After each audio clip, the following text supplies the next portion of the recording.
Hello and welcome everybody to game number 3 in the grand finals of the Battle of Masters Liteforex Cup tournament between MYM and OK.Nirvana. If you haven't seen the previous 2 games of this series, please check them out on my site or on DotaCommentators.com, where Nebula has actually casted the whole series. So, yeah, so this is a spoiler alert. Put on your earmuffs, just cup your hands over your ears, prevent any noise from coming in. Pretend you have noise cancelling headphones on that prevent even computer sounds to make it into your ears. But the score right now is 2-0 in OK.Nirvana's favor. Yes, indeed. This is a little bit surprising because right now I'd say MYM and Navi are probably the 2 most consistent and powerful teams in the European scene right now. But OK.Nirvana, with its plethora of American players along with Lacoste and Come With Me, have jumped out to a commanding 2-0 lead. And remember, this is a best of 5 series, so MYM still has a chance, but they need to win this game at all costs. So let's see what they decide to do. In the last 2 games, they decided to go for late game builds, and OK.Nirvana just played more aggressive. They picked a more aggressive carry and anti-mage in game 2, and they picked a Doombringer and a Weaver in game 1.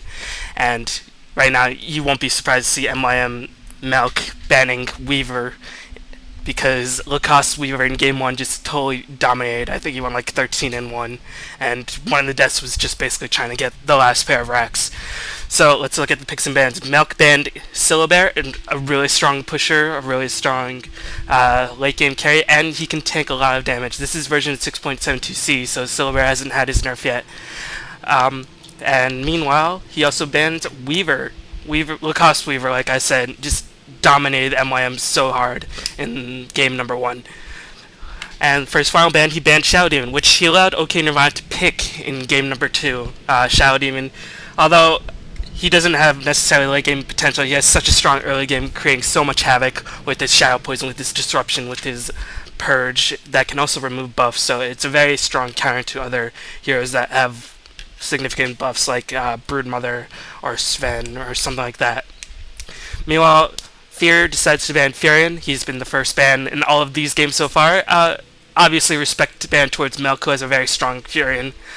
I don't know if it's first ban worthy. He can certainly help win a game, and once it gets late enough, he can cause so much havoc with his teleporting and his map mobility that allows him to push other lanes while other teams are trying to push one lane, so they have to force the defense and buy his own team enough time.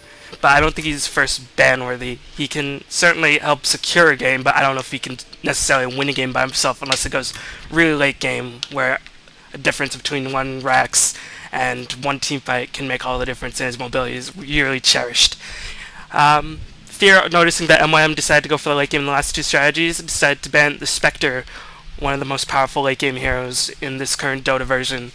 Can tank a lot, can do a lot of DPS. Once he gets Radiance, your team is in so much hurt. And with his global ult, that can allow him to get kills from across the map, get experience, get levels that he desperately needs.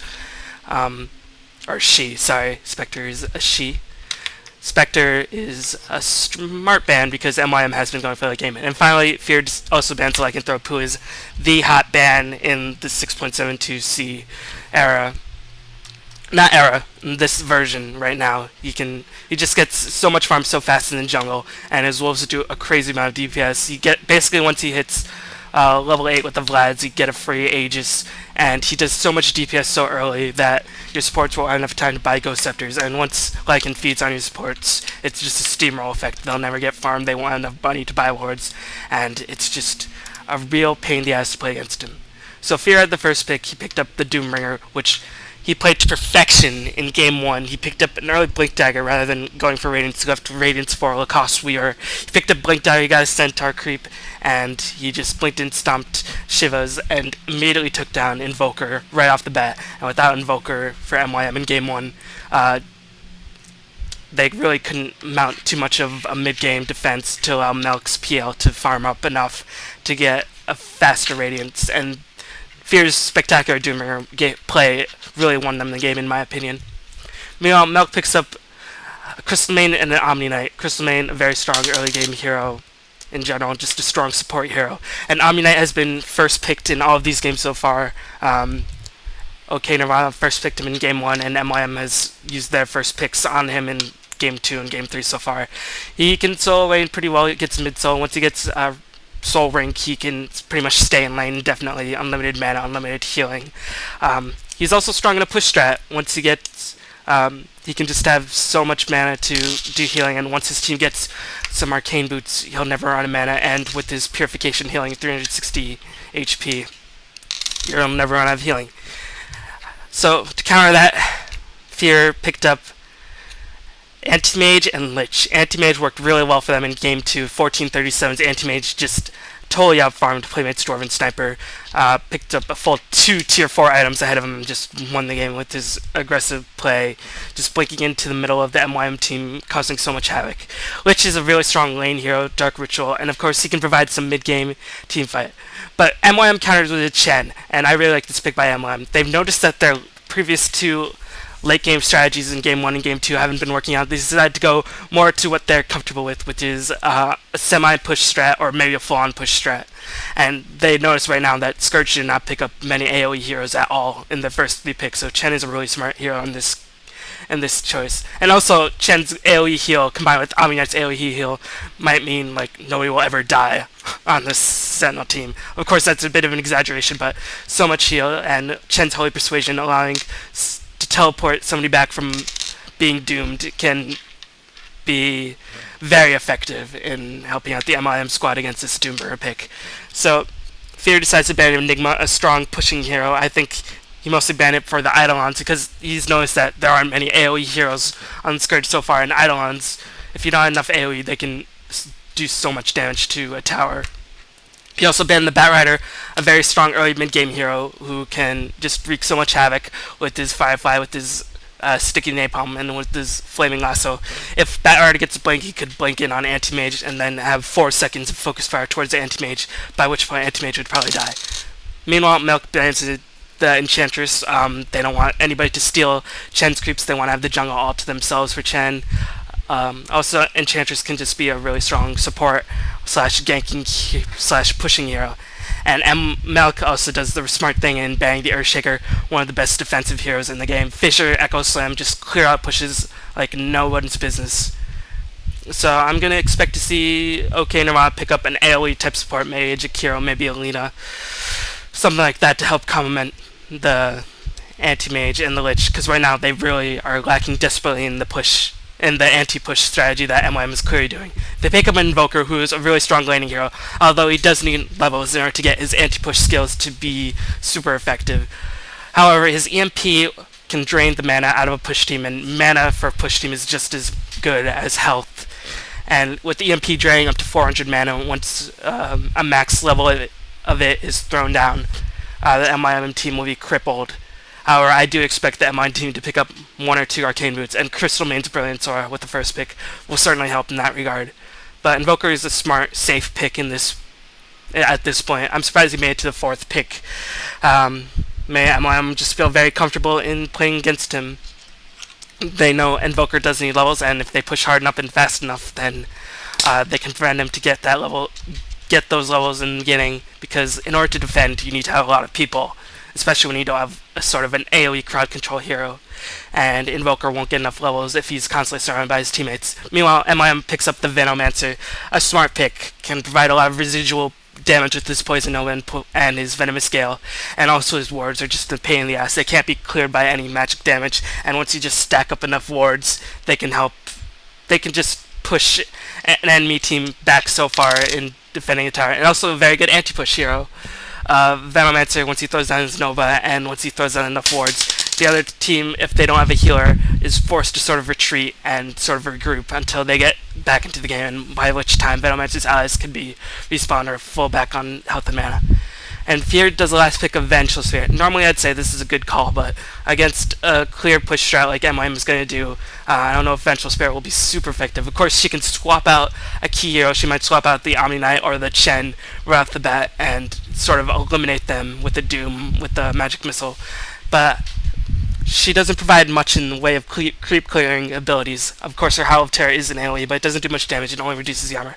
So I would MYM right now, they need sort of a semi-carry push hero, which is perfect for the Broodmother. This is version 6.72c, so this is the new version of Broodmother. I'm going to pause it right now to talk about this last Broodmother pick.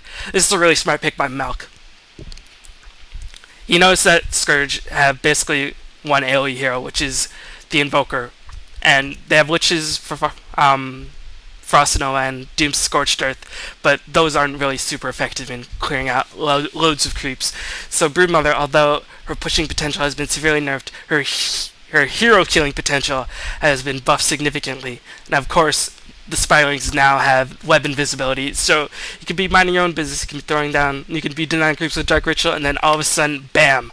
You're surrounded by 800,000 Spiderlings, you're getting eaten up by a Broodmother, and that is arachnophobia to its fullest. So I'm just going to introduce the teams at this point. On Scourge's OK.Nirvana, they have Universe playing the Lich, Lacoste playing the Invoker. Lacoste played a solid Invoker in the last game. If you watch my previous two casts, you do know that Lacoste is my favorite player, although MYM team is currently my favorite team at this point.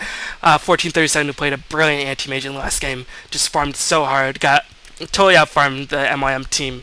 But anti-mage is not a really strong hero against a push strat, so that severely nerfs anti-mage's potential right off the bat.